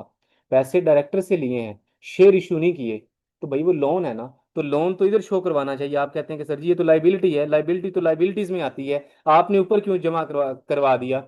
मैंने कहा यार देखो, लाइबिलिटी के लिए ना जरूरी है कि पैसे देने भी हों, और देने की जिम्मेदारी आपकी हो, आपकी मर्जी ना चले। बस ये हो कि 2 3 4 माह 6 8 10 साल 2 साल का वादा हो, लेकिन उस वादे पे देने हो, ठीक है। ये पैसे वो हैं डायरेक्टर ने दे दिए, क्या है कि यार बिजनेस में जरूरत थी, हमने लगा दिए, लोन दे दिए, अपनी कमिटमेंट शो कर दी है, ठीक है, और हम नहीं लेते, लगे रहें, जब जरूरत होगी या कोई होगी, मतलब कंपनी के पास चलो पावर है, हम अपनी मर्जी से नहीं, जब चाहे कंपनी वापस कर दे, ठीक है। तो भाई देखो ना, ये लाइबिलिटीज तो ना हुई ना फिर। लाइबिलिटी होने के लिए तो आपके पास राइट ही नहीं होते। वो बंदा आपके घर का दरवाजा खड़का सकता है कि जनाब पैसे लेके आओ, ये तो आप खुद हैं कि जब होंगे दे देंगे। तो भाई ये लाइबिलिटी नहीं है, ये तो शेयर्स की तरह के हैं। शेयर्स में भी ऐसा ही होता है ना कि शेयर खरीद लिए, पैसे मिल गए, कंपनी में अब देने दूने कोई नहीं है, बिजनेस करेगी उनके साथ, प्रॉफिट कमाएगी, ठीक है। तो लोन फ्रॉम डायरेक्टर, अगर वो कंडीशन को फुलफिल कर दें ना, जैसे कंडीशंस क्या होती हैं, कंडीशन ये होती हैं कि डिस्क्रिशनरी पावर हो कंपनी की कि भाई वापस जब चाहूंगी करूंगी, ठीक है, मार्कअप भी नहीं दे रही, ठीक है। देखे ना 30 जून पे भी यही बैलेंस था, 31 दिसंबर पे भी यही है, मार्कअप भी नहीं दे रहे, ठीक है। तो इसका मतलब ये है कि भाई ये सब्सटेंस ओवर फॉर्म अगर हम लगाएं तो ये क्या है, ये कैपिटल की डेफिनेशन मीट करता है, तो इसको कैपिटल के हेड में ही लिखो, ओनर्स की ट्रांजैक्शन के साथ लिखो।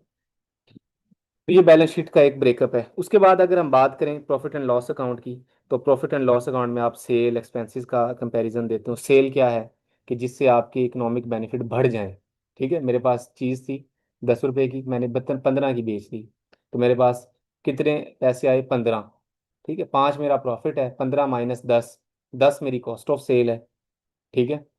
तो क्या है, 10 कॉस्ट ऑफ सेल है, 15 सेल है, इकोनॉमिक बेनिफिट है, ठीक है। और कॉस्ट ऑफ सेल के एक्सपेंस है, मेरे उससे एसेट कम हो गए। इनकम को आप ये भी कह सकते हैं कि एसेट का बढ़ना भी इनकम है, और एक्सपेंसेस का बढ़ना लाइबिलिटी है, ठीक है। जैसे आपने सेल की, आपके अकाउंट में पैसे आ गए, बैंक अकाउंट बढ़ गया ना, तो इनकम होगी आपको। बिजली का बिल आया, पे कर दिया बैंक अकाउंट से, पैसे निकल गए तो एक्सपेंस हो गया, ठीक है। तो इस तरह से इनकम और एक्सपेंसेस को आप देख रहे होते हैं। तो प्रॉफिट एंड लॉस अकाउंट में जो पूरे साल में अच्छा, दूसरा इसमें ना बस ये देख लीजिएगा, जो बैलेंस शीट बनती है ना वो एज एट बनती है। मतलब अगर आपका ईयर एंड 30 जून 26 है ना, तो 30 जून 26 पे क्या पोजीशन आपकी, प्रॉपर्टी प्लांट इक्विपमेंट कितना है, इंटेंजिबल एसेट्स कितने हैं, रिसीवेबल कितना है, और स्टॉक कितना है, ठीक है। और जो पीएनएल बनता है ये फॉर द ईयर के 12 महीने, जुलाई से लेके जून तक, क्या कमाया दिखाओ, सेल क्या लगाया, एक्सपेंसेस में दिखाओ, ठीक है। तो ये फॉर द ईयर होता है, ठीक है, मतलब ये पूरे साल की ट्रांजैक्शन होती है। ये 30 जून के ऊपर जो पोजीशन हो या 31 दिसंबर पे जो पोजीशन हो, ये वो होती है। आप कहते हैं सर जी इक्विटी क्या होती है, ये तो नाम से ही जाहिर है, इक्विटी, इक्विटी तो ओनर्स की होती है। तो मैंने कहा हाँ यार, ये एक स्टेटमेंट है कि जो ट्रांजैक्शन विद ओनर्स हुई है ना वो क्या होती हैं, भाई पैसे लगाए हुए हैं, प्रॉफिट कमाया तो वो ओनर्स को जाएगा, डिविडेंड अगर दे दिया तो वो ओनर्स को जाएगा, कोई शेयर इशू कर दिए तो वो जाएगा, ठीक है। तो वो यहाँ पे शो होता है इक्विटी स्टेटमेंट में। ये भी फॉर द ईयर बनती है, ठीक है, मतलब 12 महीनों में कितना कमाया, कितना डिविडेंड दिया, इसके साथ, मतलब एक डेट पे नहीं बनती, फॉर द ईयर बनती है। उसके बाद सर जी कैश फ्लो, ये भी फॉर द ईयर बनती है, भाई कैश फ्लो कितने रहे, क्या क्या पैसे आपने पे किए, ठीक है। तो बाकी जो इनके नोट्स होते हैं, अगर देखो बैलेंस शीट है ये एज एट बनी है, तो इसके नोट्स भी सारे एज एट होंगे, ठीक है। जो प्रॉफिट एंड लॉस अकाउंट है, जैसे सेल है 14 अरब की, 16 अरब की, अगर इसके नोट पे आप जाओगे तो इसका ब्रेकअप दिया होगा, ठीक है, लेट्स सपोज आप 14 पे जाते हो, 14 अरब की सेल थी, देखिए ये दे दिया, सॉरी 16 अरब की। इसका ब्रेकअप ये है, टोटल सेल 23 अरब की है, सेल टैक्स 3 अरब का कट गया, एक्साइज ड्यूटी कट गई 3 की, तो 7, तो ये हो गया 23 - 7 पीछे 16 अरब की नेट सेल है।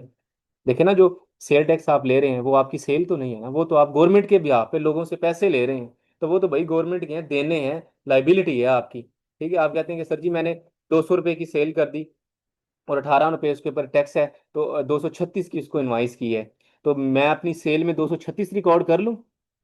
मैंने कहा क्यों कर लो आप रिकॉर्ड, आपको तो 200 आएंगे, 36 जो आएंगे वो तो आपने एफबीआर को जमा करवाने हैं, तो लिहाजा अभी से आप एफबीआर की उसको माइनस शो करो, लाइबिलिटी शो करो। ठीक है? तो जो पैसे आप किसी के बिहाफ पे कलेक्ट करें वो आपकी सेल नहीं हो सकती। ठीक है, तो इस तरह से जो है ना ये बैलेंस शीट है, मतलब फाइनेंशियल स्टेटमेंट्स हैं, उसके कंपोनेंट्स हैं, एलिमेंट्स हैं। ठीक है, उसके बाद ये सारी फाइनेंशियल स्टेटमेंट ना एक मैचिंग कॉन्सेप्ट के हिसाब से बनती हैं, मतलब तमाम इनकम और एक्सपेंसेस को आप उसी साल की इनकम लेते हैं जिसके एक्सपेंसेस हों। ठीक है, अब ये नहीं कह सकते कि सर जी मैंने सेल 13 महीनों की ले ली, मतलब जुलाई की सेल भी मैंने इसी में ले ली, मतलब जून में मेरा ईयर एंड खत्म होना था, मैंने जुलाई की भी ले ली, लेकिन मैंने सर जी एक्सपेंसेस जून तक लिए हैं। क्यों? क्योंकि ना मेरा ना प्रॉफिट कम था, मैंने इसलिए सेल पिछली भी, मतलब अगले साल की भी इसी में डाल ली। भाई क्यों? आपने मैचिंग कॉन्सेप्ट का बेड़ा गर्क कर दिया। ठीक है, तो मैचिंग कॉन्सेप्ट आपको कहता है कि your an income must be match with your expenses, your reporting period must be match. ठीक है, तो ये मैचिंग कॉन्सेप्ट है। उसके बाद मैं आपको बताता हूँ कि जो भी फाइनेंशियल स्टेटमेंट बनती है ना वो बनती हैं किस बेस पे? गोइंग कंसर्न की बेस पे। ठीक है, आप कहते हैं सर जी ये क्या चीज़ है? गोइंग कंसर्न ये है कि भाई जिस बिजनेस की हम फाइनेंशियल स्टेटमेंट बना रहे हैं ना वो अगले 12 महीनों तक एग्जिस्ट करेगा, तो उसकी बेस पे आप गोइंग कंसर्न बेसिस पे फाइनेंशियल स्टेटमेंट बनाते हो। आप कहते हो कि सर जी अगर कोई ऐसा बिजनेस है कि वो नहीं करेगा, हम अगले 6 माह में बेच देंगे, तो भाई आप उसको फिर क्या बनाओ? ब्रेकअप वैल्यू पे बनाओ। ब्रेकअप वैल्यू मतलब उन सब चीज़ों की जो बेच बेच दोगे ना वो वैल्यू लो। ठीक है, वैसे नॉर्मली जो फाइनेंशियल स्टेटमेंट बनती है ना वो हिस्टोरिकल कॉस्ट पे बनती हैं, कि जो ट्रांजैक्शन अक्कर हो चुकी हैं उनको आप रिकॉर्ड कर रहे होते हैं। ठीक है, लेकिन जो आपकी ब्रेकअप वैल्यू है, ब्रेकअप बेसिस होती है कि जो फाइनेंशियल स्टेटमेंट की जो करंट वैल्यू है उस बेस पे जो बनती है।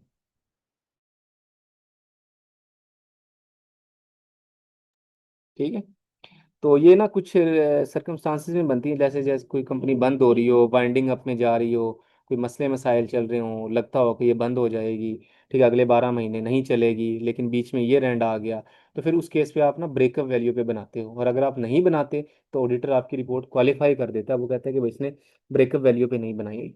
ठीक है, तो ये जी सारा आज का लेक्चर का क्रक्स था, कि हमने फाइनेंशियल स्टेटमेंट डिस्कस की, कंपोनेंट डिस्कस की, एलिमेंट डिस्कस किए, फाइनेंशियल रिपोर्टिंग फ्रेमवर्क जो है ना वो देखा कि वो आईएफआरएस बेस्ड भी हो सकता है, एसएमईज वगैरह भी हो सकता है। तो फ्रेमवर्क क्या है?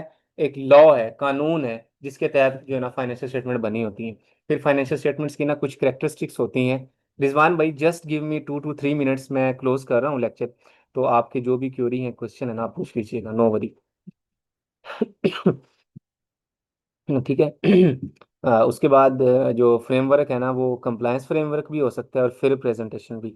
फिर प्रेजेंटेशन ये देखें, जैसे इधर दिया हुआ मैंने नोट्स में कहीं ना कहीं, ये देखें, फ्रेमवर्क ना दो टाइप के होते हैं, एक होता है फेयर प्रेजेंटेशन फ्रेमवर्क और एक होता है कंप्लायंस। फेयर प्रेजेंटेशन का मतलब है कि जब आप जितने भी अकाउंटिंग स्टैंडर्ड बोर्ड ने आपको आईएफआरएस दिए हैं ना, अगर आप वो सारे लगा देते हैं तो इसका मतलब है कि आपने फुल आईएफआरएस लगाए हैं। तो लिहाजा ऑडिटर अपनी रिपोर्ट में लिखता है कि present Fairlie in all material respect. ठीक है, कि इस बंदे ने तमाम आईएफआरएस लगाए हैं, तो इसको हम कहते हैं फिर प्रेजेंटेशन फ्रेमवर्क। एक होता है कंप्लायंस फ्रेमवर्क, पाकिस्तान में कंप्लायंस चलता है। कंप्लायंस का मतलब ये है कि हमने आईएफआरएस भी लगाएंगे जहां एप्लीकेबल होंगे, और जहां भाई हमारा अपना लॉ एसईसीपी कहेगा ना कि ऐसे कर दो, स्टॉक एक्सचेंज कहेगा ना कि इसको ऐसे करो, तो हम वो भी फॉलो करेंगे, तो इसको कहते हैं कंप्लायंस फ्रेमवर्क। तो इस केस में ऑडिटर लिखता है कि prepaid in all material respect. ठीक है, इसमें भी देखो कहा था, लेकिन इसमें कहता है प्रेजेंट फेयरली, तो ये फेयर फ्रेमवर्क होता है। और इसमें कहता है कि prepaid in all material respect, कि हमने आईएफआरएस को भी फॉलो किया और लोकल लॉज को भी फॉलो करके बनाए। ठीक है, तो ये ऑडिटर की अपनी रिपोर्ट में अपनी एक वर्डिंग होती है, वो लिखता है। ठीक है, रिपोर्टिंग फ्रेमवर्क जैसे उस हिसाब से। उसके बाद ये फाइनेंशियल स्टेटमेंट होती है ना, इनकी करेक्टरिस्टिक होती हैं, मतलब ये रेलिवेंट होनी चाहिए। ठीक है, इन्फॉर्मेशन इसमें रेलिवेंट दो, फेथफुल दो लोगों को, विंडो ड्रेसिंग ना करो, ठीक है, कंपेरेबिलिटी हो, वेरीफाइबिलिटी हो, ऑडिटर वेरीफाई करे, हमें अपनी तरफ से सेल परचेज ना बुक करो, ठीक है, अंडरस्टैंडेबिलिटी होनी चाहिए, समझ आए, टाइमलीनेस हो, मतलब इंफॉर्मेशन टाइम पे मिले, ये ना हो कि जैसे हमारे वापडा के और डिस्को के चल रहे हैं आज तक, 2017 18 19 20 के ऑडिट चल रहे हैं, ठीक है, 21 22 के, इतने पुराने, ठीक है, खैर कंपनी है, बड़ी है, पब्लिक इंटरेस्ट है, चल रही है, क्या करें। लेकिन इन्फॉर्मेशन वही अच्छी होती है जो टाइम पे मिले, देखिए किसी भी चीज़ की अहमियत वही होती है टाइम पे मिले। एलिमेंट्स क्या है फाइनेंशियल स्टेटमेंट के, ये हमने डिस्कस कर लिया, एसेट्स वगैरह, ठीक है, तो मॉड्यूल 1 लाइबिलिटी क्या है, ये इक्विटी क्या है, ये डिस्कस किया, कंपोनेंट डिस्कस कर लिया, ठीक है, statement of profit and loss क्या होती है, चेंजेस इन इक्विटी, तो आई होप कि इंशाल्लाह आपको समझ आएगी। फिर एक अक्रूवल बेस ऑफ अकाउंटिंग होती है, कैश बेसिस अक्रूवल होती है, कि अगर आपने कोई चीज़ ले ली और पैसे अभी नहीं दिए, तो वो अगर आप पे एक्सपेंस है तो आप उसको रिकॉर्ड करें, मतलब पेमेंट पे ना रुके रहें। जैसे बिजली का बिल है, अभी जैसे जून क्लोज होगा ना, 30 जून, ठीक है, बिल तो आएगा जाके जुलाई में 7 8 को, ठीक है, आप कहते हैं भाई जुलाई में बिल आया था मेरा तो जून का, ठीक है, और मैंने तभी पे किया है, तो मैं तो इसको ना जून में रिकॉर्ड ही नहीं करता एक्सपेंस, मैंने जून में तो मई का किया था, तो बस मैं 11 महीनों का करूंगा। भाई ऐसा नहीं होता, बिल आपका जब जून से रिलेटिंग है तो आप जून में ही रिकॉर्ड करें, ठीक है। इसको कहते हैं अक्रूवल बेस ऑफ अकाउंटिंग, कि आप अपनी एक्सपेंस को उसी पीरियड में रिकॉर्ड करें जिससे वो रेलिवेंट है, पेड बेसिस पे ना लेके जाएं। अगर आप पेमेंट बेसिस पे चलेंगे ना, तो उसको तो आप कैश बेसिस अकाउंटिंग कहते हैं, और IFRS cash basis accounting allow नहीं करता। Again IFRS cash basis accounting allow नहीं करता। आप कहते हैं सर जी इनकम में भी तो हो सकता है, आपने एक्सपेंस की तो बड़ी मिसाल दे दी, इनकम भी क्यों दें। हाँ भाई ऐसे होता है, आप कहते हैं कि सर जी मैंने जो है ना एडवांस में पैसे ले लिए हैं 22 जून को, अभी चीज़ें डिलीवर नहीं की, जुलाई भी आ गया अभी तक नहीं की, 10 मिलियन लिए हुए हैं, तो मैं इनको सेल रिकॉर्ड कर लूँ। मैंने कहा आप नहीं कर सकते, आपने एडवांस ले, आपकी लाइबिलिटी है वो। सेल रिकॉर्ड होने के लिए जरूरी है रिस्क एंड रिवार्ड ट्रांसफर कर दिए जाएं, रिसीवेबल खड़ा हो जाए, तो आपने तो गुड्स भेजी नहीं, आपकी फैक्ट्री में पड़ी है, ठीक है, तो ये आपने लाइबिलिटी है, वो आपकी लाइबिलिटी है। तो कैश बेसिस और अक्रूवल में क्या है, अक्रूवल में आप इनकम रिकॉर्ड करते हैं कब, इनकम इज कैश में कब करते हैं कि जब कैश मिले, ठीक है, और एक्सपेंस तब करते हैं जब पे हो।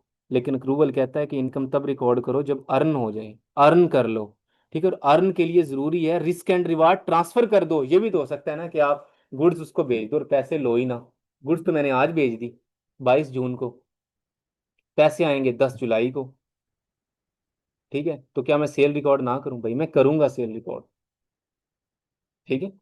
तो ये cruel base of accounting, expense इसी तरह जब इनकर हो जाए तो रिकॉर्ड कर लो, ठीक है। ये भी तो हो सकता है आपने लेट्स सपोज अभी बिल नहीं आया जून का, और वापडा वालों ने आपके रिक्वेस्ट की कि यार बिल अभी आएगा, टाइम है, ये आप पे कर दें, ठीक है, ये कोई भी एक्सपेंस है, आपने एडवांस पे कर दिया, आप कहते हो कि मैं इसको एक्सपेंस रिकॉर्ड कर लूँ, हाँ जिस हद तक रेलिवेंट है रिकॉर्ड करो, बाकी प्रीपेड में लेके जाओ, एसेट शो करो, ठीक, गोइंग कंसर्न का हमने डिस्कस कर लिया। फिर मटेरियलिटी का कॉन्सेप्ट होता है कि क्या सारी ट्रांजैक्शन सब्जी, बहुत छोटी छोटी ट्रांजैक्शन 100 150 की भी होती है, देखें सिस्टम लगे हुए हैं आजकल तो सारी रिकॉर्ड हो जाती हैं, लेकिन हर ट्रांजैक्शन है, छोटी छोटी ट्रांजैक्शन मैनेजमेंट कहता है कि, कहती है कि अच्छा ठीक है यार ये मटेरियल ट्रांजैक्शन इसको ना करो।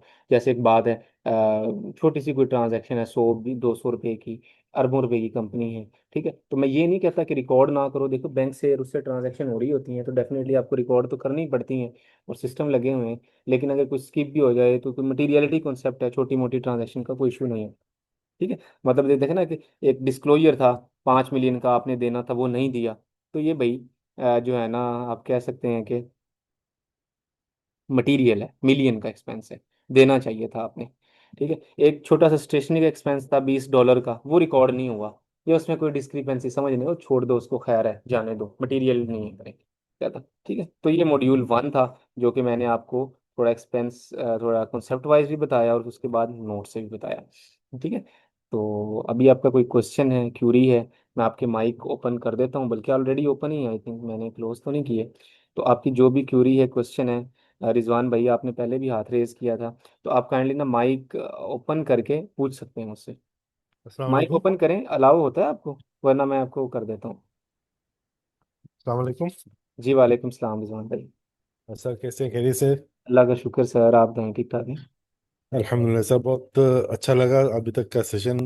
समझ में भी आ रहा है माशाल्लाह से, और होपफुली इससे आगे की भी जो है ना विजन क्लियर हो रहा है कि बेफिक्र माशाल्लाह। हो जाएं रिजवान भाई, असल में पता क्या है, देखें ना अभी हमारा ना बहुत ही इंट्रोडक्टरी सी क्लास थी। तो जी हाँ। इंशाल्लाह आने वाले टाइम में ना थोड़ा हम इसको एडवांस लेवल की तरफ लेके जा रहे होंगे, लेकिन ये बताना ज़रूरी जी था क्योंकि ग्रेजुअली। जी हाँ, जी बेसिक। बेस बनानी होती है पहले तो। हाँ क्योंकि ना हमारे साथ मतलब वो स्टूडेंट्स भी हैं जो हर कि लेवल के सीखना होते हैं। चाह रहे हैं, और जी वो भी जी जी समझ। माशाल्लाह जो प्रोफेशनल हैं ऑलरेडी उनको आइडिया है।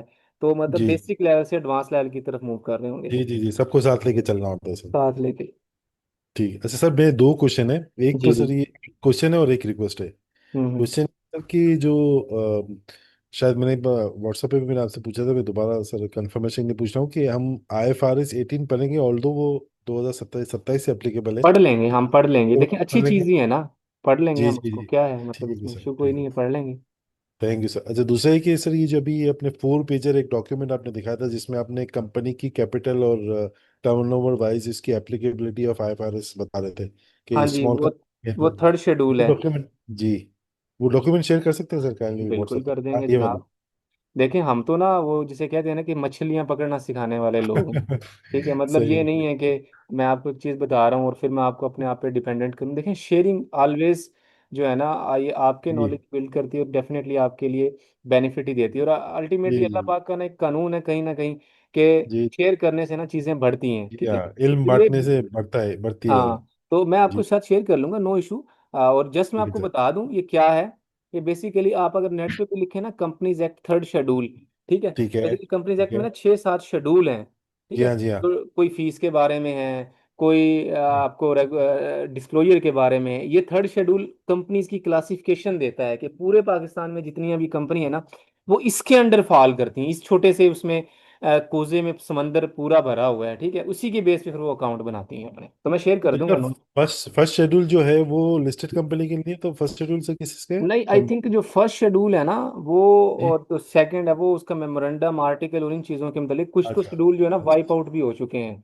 जो जी। थर्ड शेड्यूल है ना ये कंपनीज की हाँ जी। क्लासिफिकेशन के बारे में। बस सही सही, मैं निकाल लूंगा सर, फर्स्ट सही। शेड्यूल बस ये उसका ना मुझे मेमोरेंडम IFRS आर्टिकल। 18 के ऊपर बहुत बहुत तरह मतलब दिलचस्पी थी कि IFRS 18 की थोड़ी सी क्लैरिफिकेशन नहीं हो नहीं, कि वो थोड़ी सी क्यों भला है जनाब, क्या आपको चीज़ है। पूरी क्लैरिफिकेशन मैंने उस पे यूनिवर्सिटीज वगैरह में सेशन ऑलरेडी करवा चुका हूँ, तो मैं उसको इंशाल्लाह ना बड़े अच्छे अंदाज में हम कवर कर लेंगे, नो वरी वैसे एट ऑल। सर शॉर्टली बता सकते हैं IFRS 18 की जरूरत क्या पड़ी? मतलब अच्छा खासा तो असल चल में रहा ना था। देखें अब ना शॉर्टली अगर बताया सर। लोग मोर क्लैरिफिकेशन रिक्वायर करते हैं। जो प्रॉफिट एंड लॉस अकाउंट है ना उसमें देखो सेल आ गई, परचेज आ गई, ठीक है, अदर जी इनकम आ गई, कैश फ्लो फिर भी थोड़ी बेहतर है, मतलब उसमें इन्वेस्टिंग एक्टिविटी है और जी। फाइनेंसिंग एक्टिविटी है आपकी। थोड़ा इस तरीके से वो जो है ना वो लेके चल रहे होते हैं, ठीक है, ऑपरेटिंग एक्टिविटी है। तो अब तो वो कहते हैं ऑब्जेक्टिव इसको क्या ना है आप IFRS प्रॉफिट 18 एंड का? लॉस को भी ऐसे ही बनाओ कि ऑपरेटिंग अच्छा लिखो, इन्वेस्टिंग लिखो, फाइनेंसिंग लिखो, ठीक है भाई। अच्छा। कितने पैसे अपने ऑपरेशन से आते हैं, प्रॉफिट ठीक कमाया, है। ठीक है। इतना बैंक से कर्जे लिए हुए हैं, वो मार्कअप है फाइनेंसिंग वाला, ठीक है। और इतना आपने इन्वेस्ट किया है, ठीक है, उससे पैसे हैं, तो वो आपको बेसिकली कैश फ्लो मॉडल पे लेके जा रहे हैं।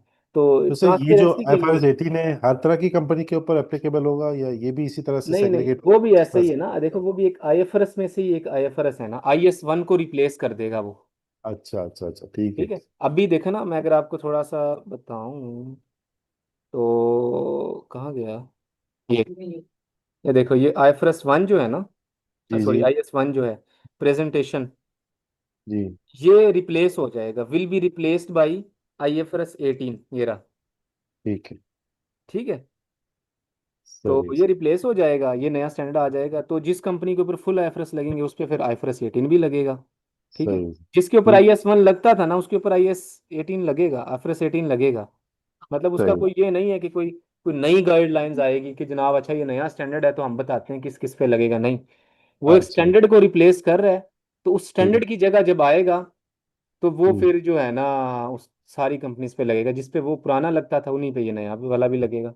अच्छा अच्छा अच्छा, ठीक है सर, ठीक है। Thank you sir, thank you very much. Welcome जी जनाब, ये साकिब भाई और एक और भाई ने हैंड रेज किया है, तो पूछ लें क्वेश्चन, कोई इशू नहीं है, माइक ओपन है जनाब। अच्छा आपने कोई वर्ड्स क्यूरीज तो नहीं भेजी इधर? Will you provide recorded lectures could I could watch? हाँ बिल्कुल जमील भाई, आपको रिकॉर्डिंग लेक्चर मिलेंगे, ये जो ऐसे अभी लेक्चर जो है ना, बस मुझे यार कभी मैं अगर भूल भी जाऊँ ना रिकॉर्डिंग करना तो याद दिला दिया करो। वही तो मैंने लगाई हुई है, इंशाल्लाह मैं भूलूंगा नहीं, क्योंकि एक्सपीरियंस एक हुआ हुआ है। तो आपको अगले दिन वेरी नेक्स्ट डे इसकी रिकॉर्डिंग मिल जाया करेगी पोर्टल पे। ये साबित है सर। जी वालेकुम सलाम। अच्छा सर, ये अभी जो हमने थर्ड शेड्यूल पढ़ा है, ये इसमें जो डिफरेंट टाइप्स की कंपनीज है, क्लासिफिकेशन जो है, उसमें मैं चार्ट ऑफ अकाउंटिंग का जैसे कुछ आ रहा है कि कुछ स्टैंडर्ड फॉर्मेट्स ऐसे दिए हुए हैं जिसमें अच्छा, इनकम इनकम माजरत, सॉरी, मुझे ना आपकी आवाज़ क्लियर नहीं आ रही बिलाल भाई। आप थोड़ा सा ऊंचा बोलते हैं, या आपने कोई हैंड फ्री कुछ इस तरह से लगाई हुई है? जी जी, मैं किताब की बात करता हूँ।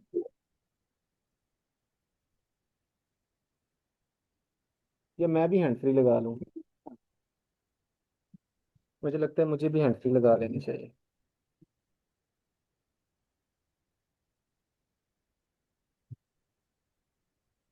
जी सर, आवाज आ रही है? एक मिनट दीजिएगा बिलाल भाई, मैं हैंड फ्री लगा लूँ।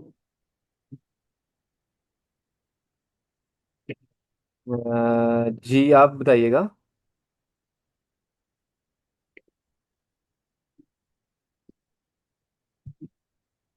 हेलो।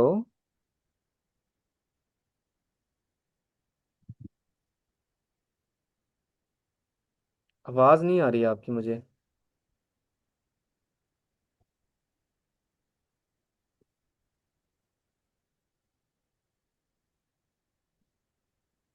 जी किसी का क्वेश्चन है तो काइंडली कर लें please.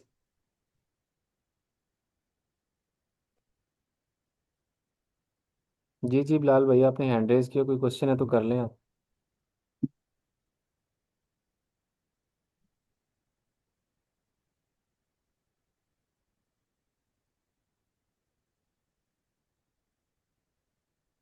If you have any question you can ask with me.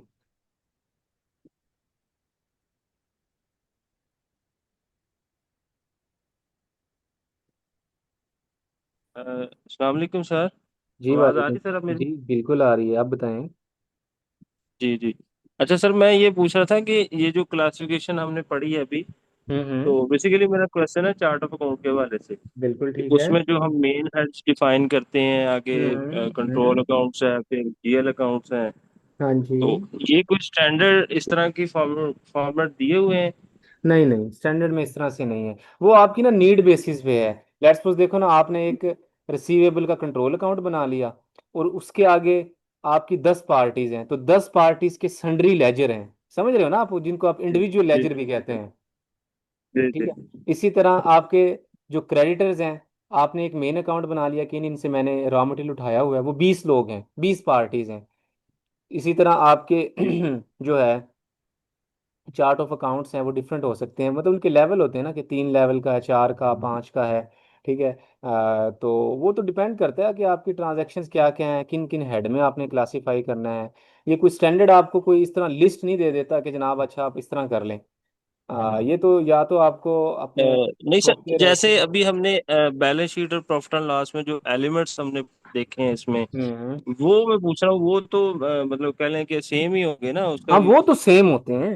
वो जी तो जी जी, एलिमेंट है हाँ ना आपके, वो तो कभी भी नहीं होंगे। देखे ना हाँ। आप, देखे ना, एक कंपनी है कि आप तो उसके अंदर स्टॉक हो ही ना, सर्विस कंपनी है जैसे।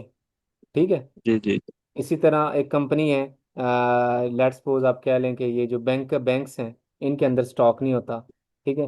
बैंकों की जी सारी प्रॉपर्टी रेंट पे होते हैं नॉर्मली, इनका कोई बिल्डिंग्स वगैरह नहीं आ रही होती, या कुछ तरह से मतलब लैंड नहीं आती है ऑलमोस्ट।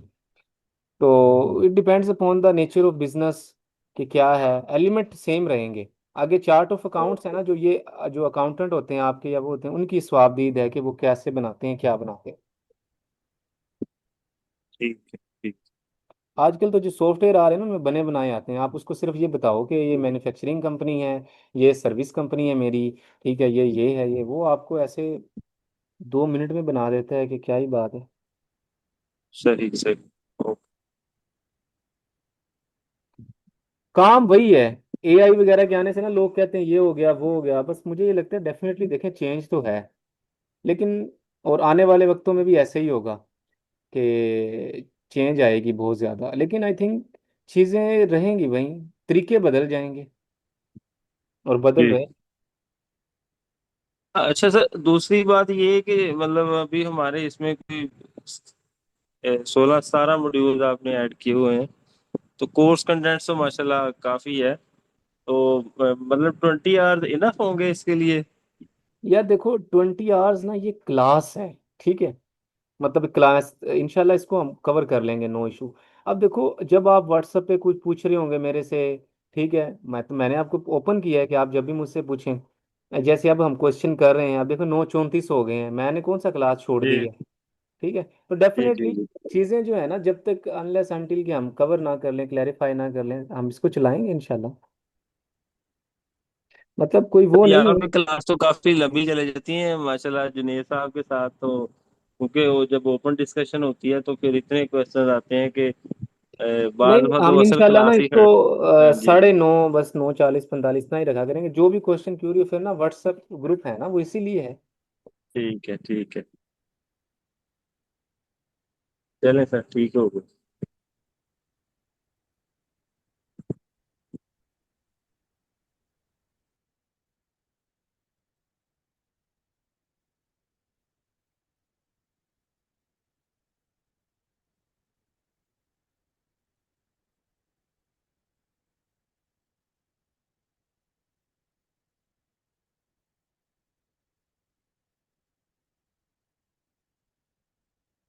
जी जनाब, प्लीज़ और कोई क्वेश्चन है तो बताएं।